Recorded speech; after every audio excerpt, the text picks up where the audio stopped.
Right, the top 5 most personal grudges in the UFC. First off, a special mention to Izzy and Pereira's son. Now, this one didn't make it onto the list because it's absolutely ridiculous, but seeing a man of that much success hold on to a grudge that petty was so wild, it had to be included. Onto the list. At 5, Cody and TJ. These two loved going at it. It was a little one-sided. Well, both sides were a bit little. But sadly, it looks as though it may have been less genuine than it seemed. Here's during one of the infamous press conferences. Nothing about it. You're a little bitch. I already have, motherfucker. Yeah, exactly. Already dropped your ass. And here's after. Who'd have thought that TJ, a man with a fake personality and fake performance, would have a fake beef? But it was entertaining and action-packed, so I'll allow it. 4. Chuck and Tito. Training partners turned enemies. Tito, one of the great minds of MMA. He tried everything he could to not fight Chuck. And then when he did, he trained like a madman. I train 6 days a week. 5 days a week, I'll train 3 days a week. One of those days, I'll train 2 days a week. Fortunately, Chuck beat him twice. We're not going to count that third shit show. While the beef was never really settled, at least Tito isn't jealous of Chuck. Jealous of him?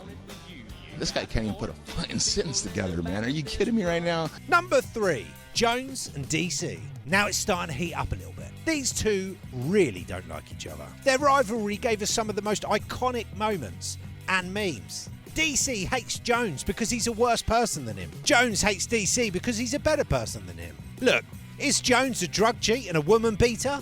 Yes. Was there a point to that? No. But I just wanted to say it. The rivalry was more vicious than one of John's deliberate eye pokes. But both men are trying to move on and let it go, even if they do still occasionally throw a shot at each other. It was a classic.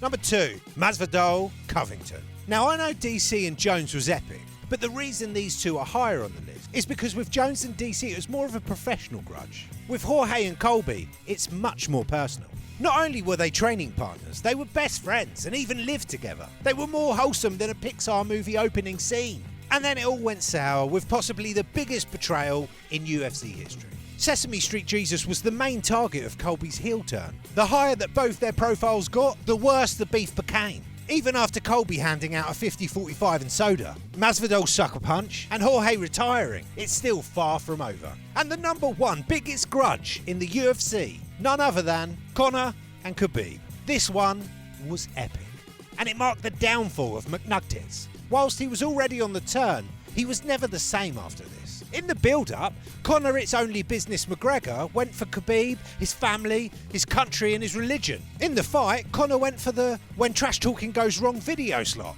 Colby and Masvidal might have been close friends for years before their beef. But Conor and Khabib took things to another level, to a dark place, as displayed by the after-fight antics. Whilst that behaviour isn't acceptable, it was completely understandable. The fight went pretty much as expected, with Conor tapping quicker than Riverdance. And now, the only successful comeback Conor will be making is on Joe Lee. So there you have it. Now do us both a favour and give the sub button one of those Conor McGregor old man slaps. And if you like this video, then this one's going to be right up your street. See you next time.